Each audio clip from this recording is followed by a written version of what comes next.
What is up, everyone? I'm Anthony, here to talk to you about Grotesquerie, and wow, we finally made it. 10 episodes, 10 painfully long episodes, but it is finally over, and we're here to talk about everything that we saw and didn't see in this last episode, and we're also going to be talking about what we think is going to happen in season 2, because with this ending, there has to be a season 2. So if you are new to the Grotesquerie series, be sure to check out my playlist over here so you can get caught up with all the episodes and be confused with all of us. But without further ado, let's get into episode 10, the season 1 finale of Grotesquerie. I think I'm dead. The episode starts with Lois driving away looking like she's been through hell. She's not the only one. I think we all have been through some kind of hell with the series. As she puts herself together and arrives back at her home, where she is surprised to see Marshall and Red. Marshall says that he doesn't want to lose his family and suggests that the three of them live together. Lois is stunned by Marshall's request and tells them both to get out of the house and that she is done with Marshall. Red and Marshall drive away from Lois's house, and Red tells Marshall that she is done with him and that she found out about the other women. Red drops Marshall off at the apartment and tells him that she will give him a few days to get his stuff together before she wants him gone. The next day, Marshall is giving a lecture in his class when Megan and Sergeant Hanover enter the classroom. Marshall finishes his class and talks to the two officers, and Megan tells him that he has been accused of assault from one of his students. Marshall tries to plead to Megan and shows her text from the accuser showing that it was consensual. Megan takes Marshall into custody and he gets his mugshots taken. Back at the apartment, Marshall gets dressed and writes a note to his loved ones as he takes a cocktail of pills hoping to end his life. Marshall then wakes up at the hospital thinking that he is dead, but Red is by his side and tells him that she found him at the apartment. Red tells him that she called his daughter Merritt, but Marshall says that he doesn't want to see her. Red tells him that he's a selfish man and that he has a few days to get his stuff out of the apartment. Merritt comes into the room and tells Marshall that it is hard to love him, but she can't stop loving him, and that she still wants him in her life. So at this point, if you are thoroughly confused why we are focusing so much on Marshall, get ready because it doesn't end. A few days pass and Marshall gets a text from someone telling him to get ready and that they will be outside in a few minutes. Marshall responds asking who this is and gets a text back saying they are outside. Marshall looks outside the apartment door and sees a truck and looks inside and sees Eddie. Eddie tells him that he is taking Marshall to a men's group that helped him and that it could help Marshall as well. During the drive, Eddie asked Marshall if he is an angry man, and Eddie said that his anger was his salvation. Eddie and Marshall arrive at their destination and enter a building where Dr. Smythe is talking to a group of men. Marshall starts to speak in front of the group of men about how he was Me Too'd. Yeah, we're going there. And that he feels that society has thrown men like him and everyone in this room away. He suggests that society needs to go back to the way it was, and that strong men are seen as dangerous, but in reality, it is the weak men that are the ones who are dangerous. So we'll talk about this scene in more detail later on in the video in my theories section, but suffice to say, this is going to probably be the catalyst for season 2, and there's a lot of things here to pick up on. There's characters in this scene that have been seen throughout the entire series so far, and just little things said that make you think that, oh, I see where this is going, or made you confused, because I saw a lot of your comments. Marshall gets a standing ovation and is officially a member of the Mexicali Men's Club. Merritt finds Dr. Whitcomb and tells him that Lois needs his help and that she has lost it. Whitcomb goes to see Lois, who tells him that she thinks that she is dead or still in a coma. Whitcomb asks what caused her to come to this conclusion, and she says that the first thing was when she met Marshall and Red. Lois recounts her interaction with the both of them very differently from what we saw in the beginning of the episode. Lois says that the other thing that made her think that she was dead was her doctor, Dr. Charlie. Lois says that she confronted him, accusing him of having an orgy in her room while she was in a coma, and that he was the one who impregnated a patient while they were unconscious. In the flashback, Charlie denies the accusation and tells Lois that he understood why her husband wanted her dead. Lois tells Whitcomb that the other reason that she thinks that she is in an other world is that she killed Justin, but when she went to go back to the crime scene and clean everything up, everything was gone, including the body. She followed Megan and found her talking to Glorious, who is the best cleaner in town. Lois confronts Megan about the cover-up and the murder, and Megan tells Lois that she doesn't know what she's talking about and that she needs help. Then Lois says that the last piece of the puzzle that makes her think that she is dead is the fact that there is a copycat killer that is copying her dreams, and that the only person that has access to her files is Dr. Whitcomb. Whitcomb says that since she agreed to be part of this study, that her files are accessible to over hundreds of people.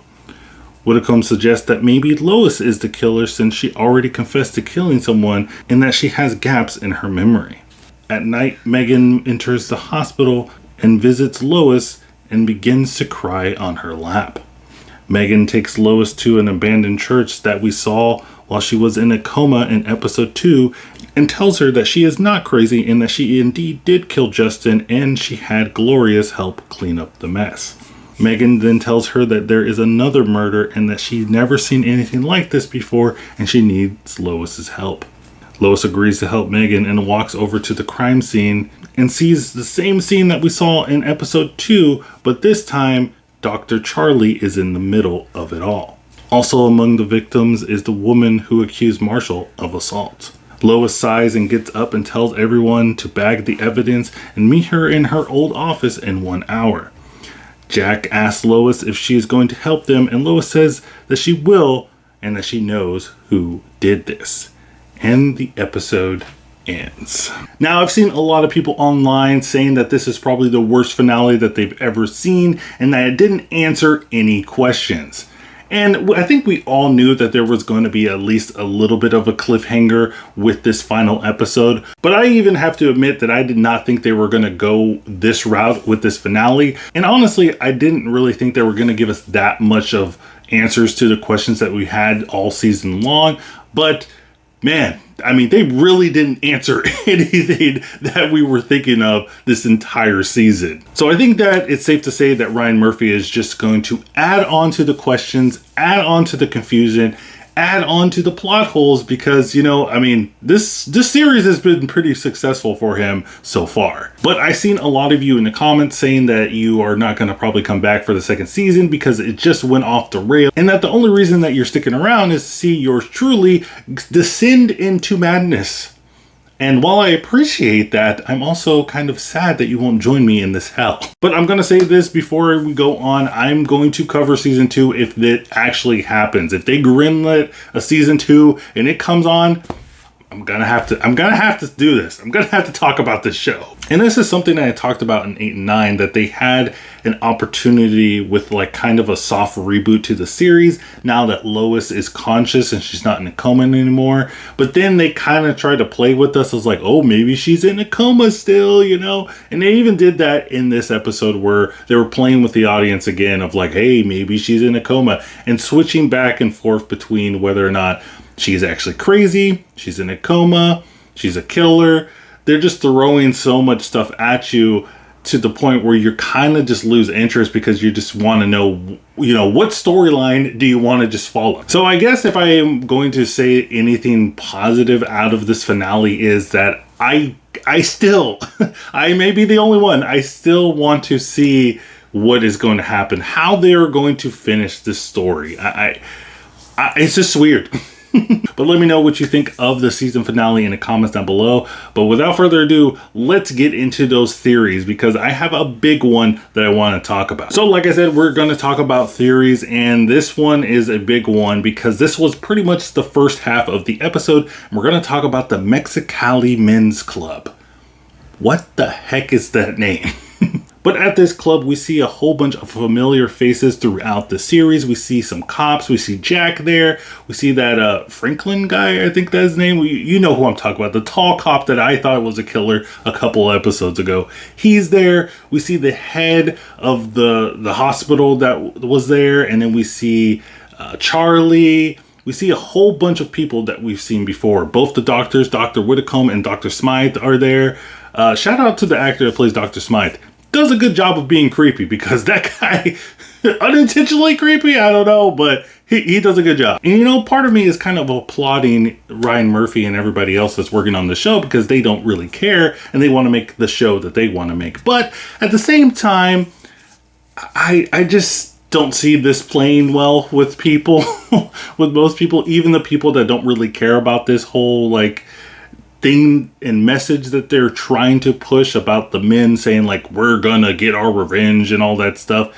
It's to me, it's very tiring subject, and it's like an overplayed one. But I will say that this is probably going to be the main focus of season 2, is about this Mexicali men's club and deciphering who among them is the killer, or maybe all of them are killers. I have seen some of you say that Marshall was the killer all along because he's like the ringmaster of this club, but I will push back a little bit on that, because this is the first time that he has even known of this club, and it looks like this club has been established way before him. And there was that murder with the family after Lois came out of a coma that did happen, and Marshall was not part of that club yet. So I don't think that he was involved in that murder. Now, the murder that we saw at the end of this episode, he could possibly be part of that, because Charlie, even though that Charlie was at that men's meeting, he did seem like he wasn't fully on board, and he did leave early. And he's also responsible for bringing Lois back to life. I mean, he talks about it a lot in the last couple of episodes of how he's the one that saved Lois. I saved your life, Lois. He keeps on telling her that all the time. And at the end of the episode, Lois does said, he actually touched my heart. He brought me back to life. And that could have been a person of interest on Marshall's list, because he was the one responsible for bringing back Lois, and he probably sees Lois as the start of all his troubles, or the cause of his downfall. And we also do see that woman that accused Marshall of assault in that murder scene as well. So the deck is kind of stacked against Marshall, but again, like I always been saying with this show, I think that it's a little bit too easy for us to go with just Marshall is doing it. There has to be somebody else involved. It just can't be that easy. But let me know what you think about that in the comments down below. We also did get like a little Easter egg from the first half of the season, where we do see that like Catholic Church magazine. So that church is real in this world, this post-coma world. And I wonder if we are going to see a nun, you know, that is actually writing these things and is not Megan. Maybe she's going to appear in season 2. Maybe we're going to see a priest in season 2. But of course, let me know what you think in the comments down below. Did you like this episode? Did you hate this episode? What are you going to do for season 2 if it comes out? Thank you so much for all the support you've been giving me over these past couple of episodes of me reviewing this show with you guys. It's been a pleasure. I really appreciate all the love and the conversations that we've been having in the comments down below. It's been amazing, and I hope that you stick around for the next series that I'm going to talk about. Don't know what that is yet, but if you have any suggestions, let me know in the comments down below of what shows that you want me to talk about next. And as always, guys, keep watching.